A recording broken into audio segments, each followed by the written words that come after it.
కొల్లాపూర్ నియోజకవర్గంలోనే పెంట్లవెల్లి మండల కేంద్రంలో కళ్యాణ లక్ష్మి చెక్కులు పంపిణీ చేసిన రాష్ట్ర ఎక్సైజ్ శాఖ మంత్రి జూపల్లి కృష్ణారావు మరియు జిల్లా కలెక్టర్ బాదావత్ సంతోష్. అనంతరం ఈ సందర్భంగా పెంట్లవెల్లి మండల నాయకులు, ప్రజలు, రెవెన్యూ అధికారులు తీరుపై మంత్రి జూపల్లి కృష్ణారావు ముందు ఆవేదన వ్యక్తం చేశారు. ప్రజల పట్ల అధికారులు నిర్లక్ష్యంగా వ్యవహరిస్తే కఠిన చర్యలు ఉంటాయని హెచ్చరించారు. ప్రజలను ఇబ్బంది పెట్టే అధికారులు ఎవరైనా ఉపేక్షించబోమని ఆగ్రహం వ్యక్తం చేశారు. ఏవైతే ఇందిరమ్మ రాజ్యం, ఇందిరమ్మ ప్రభుత్వం, ముఖ్యమంత్రి రేవంత్ రెడ్డి గారి నాయకత్వాన ఏవైతే ఇప్పుడు 4 స్కీములు, ప్రధానంగా రైతు భరోసా, ఇందిరమ్మ ఆత్మీయ భరోసా, అట్లాగే రేషన్ కార్డులు, ప్రధానంగా అట్లాగే ఇందిరమ్మ ఇల్లు, ఈ 4 అంశాల పట్ల పురోగతి కోసం జిల్లా కలెక్టరు, ఆర్డీఓ, ఇతర అధికారుల గురించి మాట్లాడడం జరిగింది, సమీక్ష చేయడం జరిగింది. దీంతో పాటుగా ఇక్కడ కొన్ని కళ్యాణ లక్ష్మి చెక్కుల పంపడం జరిగింది.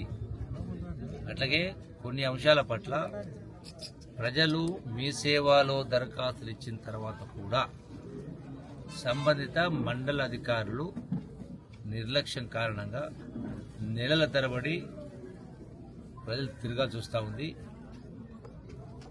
ఈ సందర్భంలో జిల్లా కలెక్టర్ గారికి, అట్లాగే జిల్లా కలెక్టర్ ద్వారా ఇతర అధికారులకు ఒక డైరెక్షన్ ఇవ్వడం జరిగింది.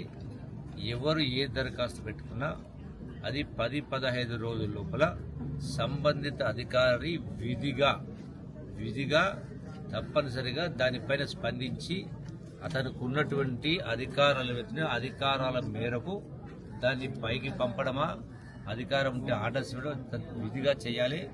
దానిపైన డేట్ కూడా వేయాలి. 15 రోజుల కంటే ఎక్కువ ఏ అధికారి దగ్గర ఎవరి దరఖాస్తు పెండింగ్ ఉన్నా, అట్లాగే మీ సేవలు అప్లై చేసినా కూడా ప్రతిరోజు ప్రతినిత్యం సంబంధిత మండల అధికారులు మీ సేవలను ఓపెన్ చేసి వాటిని డౌన్లోడ్ చేసుకుని దాన్ని రికార్డ్ మెయింటైన్ చేస్తూ వాటిపైన స్పందించాల్సి ఉంటుంది. ఆ విధంగా జరగకుండా ఎక్కడైనా ఉద్దేశపూర్వకంగా నిర్లక్ష్యం కారణంగా అవి కనుక ఆలస్యమైతే ఆ సంబంధిత అధికారుల పైన జిల్లా కలెక్టర్ గారు తగు చర్యలు తీసుకోవాలని స్పష్టమైనటువంటి ఆదేశాలు ఇవ్వడం జరిగింది. ప్రజలు వాళ్ళ వ్యవసాయ పనులు వదిలిపెట్టుకొని నిరంతరం 24 గంటలు అధికారుల చుట్టూ ఆఫీసు తిరగాలంటే సాధ్యం కాని పని. అందుకని ఇది ప్రజాప్రభుత్వం కాబట్టి ఇది 100% ఇక్కడి నుంచి అటువంటి జరగడానికి వీల్లేదు అని స్పష్టంగా చెప్తూ ప్రజలకు కూడా అదే మెసేజ్ కూడా జరిగింది. ప్రత్యేకంగా ఒక మనిషిని కూడా ఈ మండల ఆఫీసులో ఒక వ్యక్తిని కూడా ఎవరు దరఖాస్తు చేయడానికి